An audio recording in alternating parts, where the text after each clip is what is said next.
Hello, welcome back to my channel. Another day, another rebirth. I hope all is well. I hope you're loving yourself and I hope you're letting yourself be loved. Now, if you're correctly loving yourself, then I expect you, yes, you, to be telling your truth.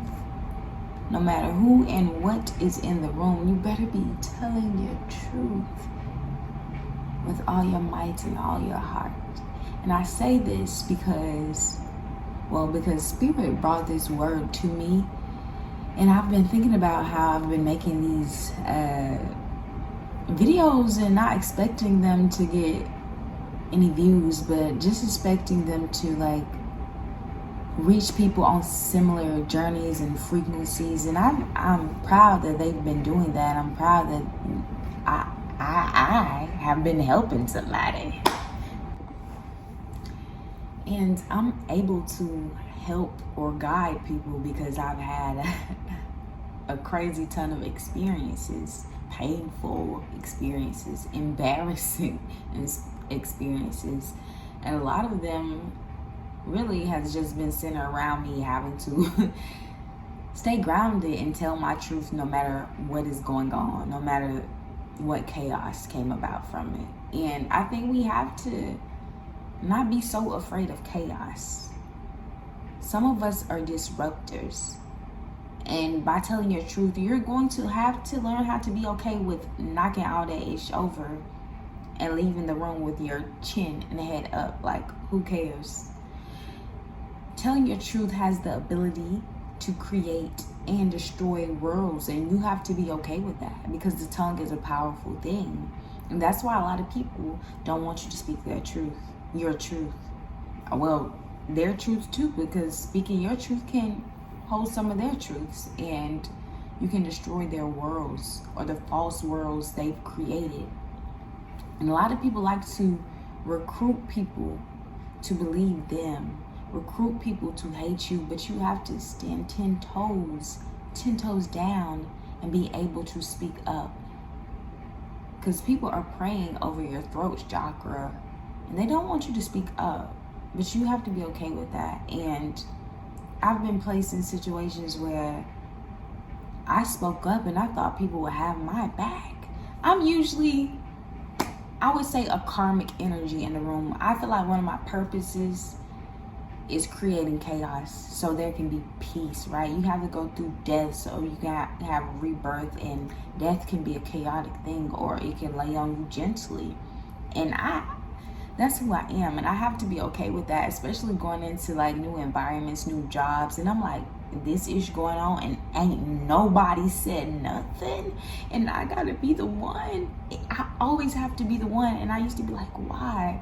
My mom used to say that she believes God puts me in spaces where I see things so I can relay the truth. And I'm starting to believe that.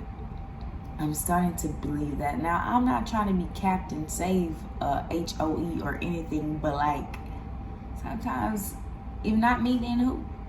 I've been okay, to tell you a few of the times where I feel like I've had to stand my ground and speak my truth, which was a part of the universal truth, and nobody else wanted to. I was at a restaurant job, and y'all know how restaurant jobs get down. Y'all know all the sexual harassing and assaulting that goes on in that kitchen.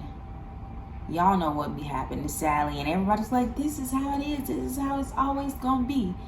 And every time it happened to me, I would speak up every time. And then it got to a point where I was in tears. I was like, you know what? I shouldn't be crying at work. Where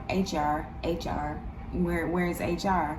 And I called somebody out in front of everybody. And I was like, at this point, what you want to do? Who I got to call? What you want to do? And everybody was like, oh, not Acacia, not Sweet Little. I'm like, I'm not who y'all think I am. But anyways, one of the managers was like, y'all be poking it out for these men, da da da. I'm like, wait, you're a manager and you're a woman. I was expecting you to have some kind of leadership, that's what you're here for. And nobody spoke up. Even the other women going through this with me, they were so afraid, and I understand. And I understand because nobody wants to feel like they're alone in a room full of people, especially when talking about something, about bringing justice to something. And they were so quiet. But the minute that moment was over, a couple people pulled me to the side and was like, "You were so right." And I'm like, damn, is this what it's gonna feel like for the rest of my life? Calling out what is not right, what is not righteous. And that moment for me was crazy because even other victims themselves were afraid. They were so afraid from the ridicule, the shame, the isolation from society, from that environment. And I completely understand. But if you try to be one of them ones, if you're trying to walk in your purpose and your calling, if you're trying to reach your destiny, you can't be one of those people. You can't.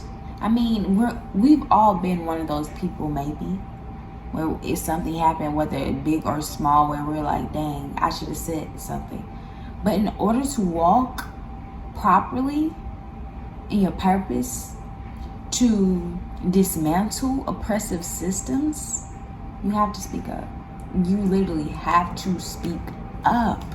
It's not an option. And I'm speaking to myself at this point because it's been so many times where I'm like, why me? Why me?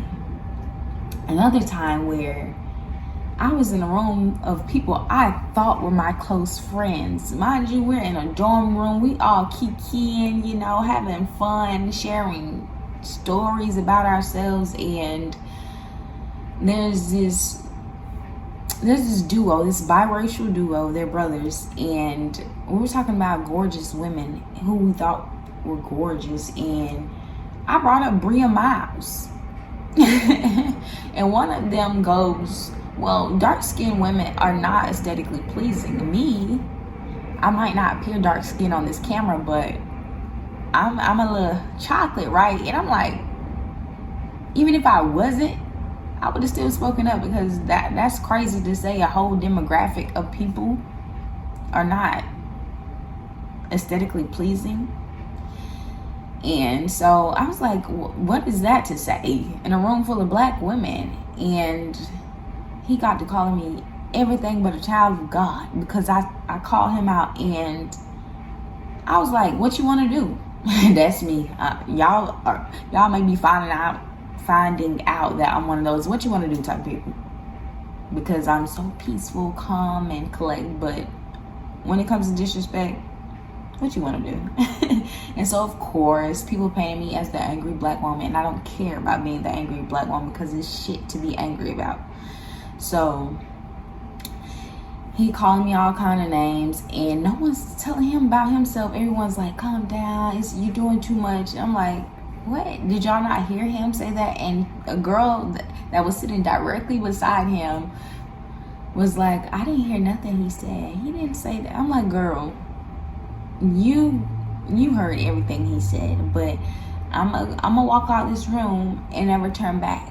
I see you, and I hope y'all see me, because I'm never changing. But you have to be okay with losing friends or removing yourself from certain relationships, changing those relationships, changing the dynamics, changing the way you show up, the way you want to be seen, because maybe you don't want to be seen by that person in that way anymore because they are not okay with your truth. And even when it comes to certain things like sexuality, I came out in like 8th grade. Well, I didn't really come out. I didn't have the pleasure of doing that. Someone told my mom, and I stood in my truth.